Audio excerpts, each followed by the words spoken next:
Tunay ngang good looks and talent run in the blood para sa maraming celebrities. Ang Star by sa team ni Nelson Canlas.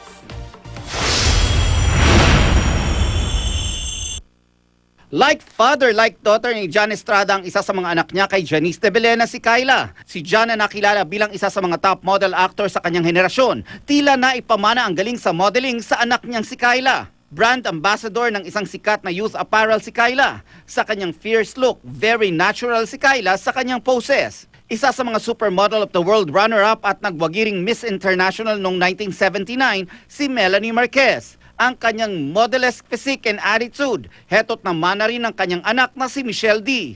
Unti-unti nang lumilikha ng pangalan sa modeling world si Michelle na suki ngayon ng mga magazine. Editorial o kahit chill look, picture perfect si Michelle.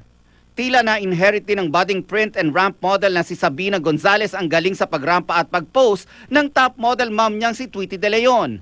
Sa photoshoot kung saan magkasama ang mag-ina, kitang-kita ang resemblance nila. Outstanding din ang architect in the making na si Sabina sa kanyang high fashion poses. With the right attitude and discipline, hindi malayong marating din ni Kyla Estrada, Michelle D. at Sabina Gonzalez ang layo ng na-achieve ng kanilang mga magulang. Nelson Canlas, GMA News.